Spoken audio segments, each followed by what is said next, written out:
All right, ladies and gentlemen, welcome back. My name is Nikki Muscle from MitigateStress.com. In this video, my voice is going to be a little bit messed up, so excuse me. And I'm going to be drinking some coffee because even though it's a little bit late, I don't recommend doing that.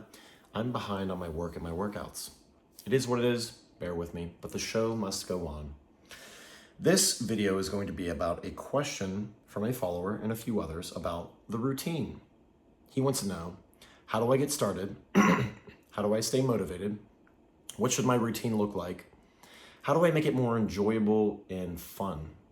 And I think this is a perfect question because, number one, a lot of people view the routine as just a workout program, 3 times a week or a 12-week boot camp or something. They get on, they get off, they get on, they get off.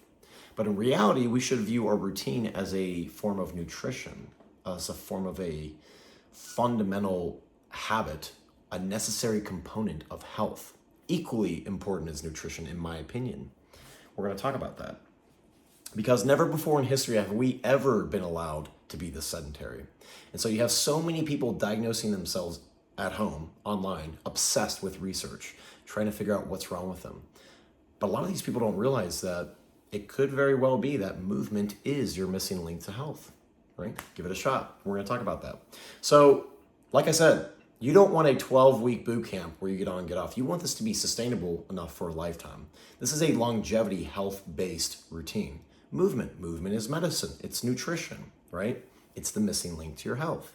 So you want your movement routine to be 2 to 3 times a day. But I'm going to start this discussion off with a few books. Number one book that I want to talk about is the 30-Day Productivity Guide. I can't remember the author, but he discusses in the 3rd chapter that you never want to give yourself too much, but you want to be consistent with your daily habits, but you don't want to be overly ambitious with your to-do list. This transfers over to your movement routine. You don't want to be overly ambitious with it because there is some psychology involved with this. You're going to feel a lot better if you cross off your to-do list every single day, if you are successful with getting one step closer to your goals every single day, rather than putting way too much on your list and never even achieving anything.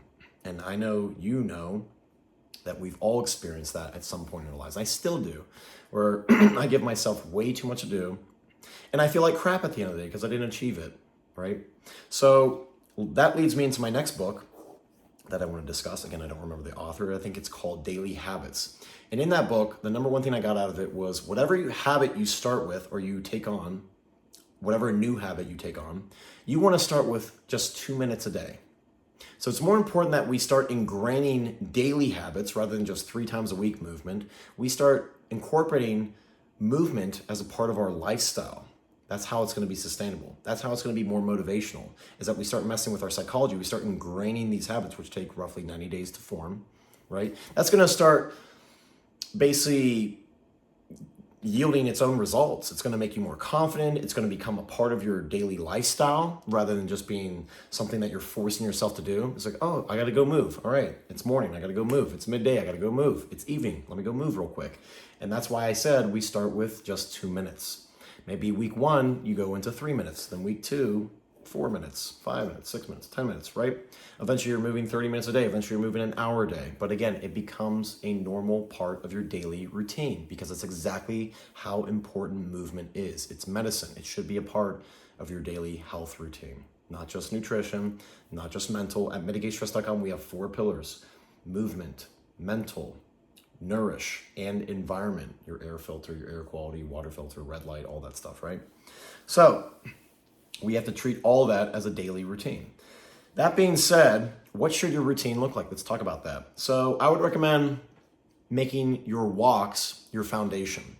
We will be coming out with a walking routine very soon because there is so much you can do with your walks. Your walk is basically like your foundation, but it's also like your canvas, meaning that's where your artistic ability can come out. Your creativity can kind of be expressed through the walk because there's so much you can do on the walk. A lot of people don't realize you can box on the walk, you can kick, you can do judo on the walk, wrestling drills, BJJ drills, but you can also do a lot of play, right? A lot of play and exploration, climbing trees, pushing trees, crouch walks, backwards, sideways walks. I talk about this all the time.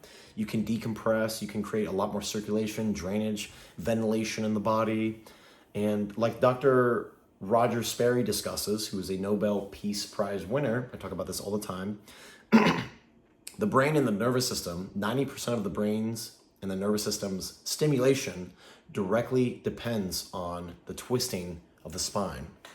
So in order for your brain and your nervous system to poop and eat, to be fed properly, you have to twist the spine every day. This leads me into my next part of your routine. So we have the walks first. Again, you might just start with 2 minutes a day, morning, right? Eventually building up to 3, 4, 5, 10 minutes. And then we have stick flow. Stick flow is our free guide. It's part of our free recovery routine. I called it stick flow, but people weren't getting it, so we called it the free recovery guide. But the emphasis with that guide that we give away for free, by the way, you can go to www.rpm.fit. You can go download it for free instantly. We just steal your emails, of course, but you can take it off at any point if you want. But the point of that is you put a stick on your back and you teach your upper half of your body how to move, how to twist, right? How to use your ribs, your spine, your core, your upper body synergistically with your lower body. Because a lot of times when people are walking or moving in general, daily, all day throughout life, they're not using the upper half of their body. And that is literally your engine. Your spine is like an engine, right? So your routine would basically be walking and play. You could combine play and walks at the same time in the morning. And your midday would be your stick flow, or you could do them both in the morning, whatever works for you, right? Again, 2 to 3 times a day movement. And then either midday or evening, you'll be doing your hobby, your sport perhaps. Again, 2 minutes starting with, and then eventually building up a little bit more. That could be tennis, that could be golf, that could be baseball, that could be basketball, whatever you want to do. The catch-22 with this, though, is that you want to practice your weaker side, your non-dominant side, way more than your dominant side. In fact, I would even recommend at least twice, upwards of 10 to 20 times as much more as your dominant side.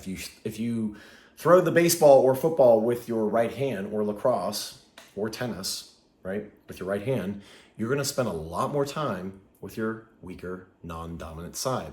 That is going to help a lot. All the top, I don't want to say all, but the majority of the highest level athletes on the planet, and in the past and present, are ambidextrous. They are capable of doing both sides, orthodox and southpaw stance, no matter what sport, right? They just move well throughout space with every type of movement.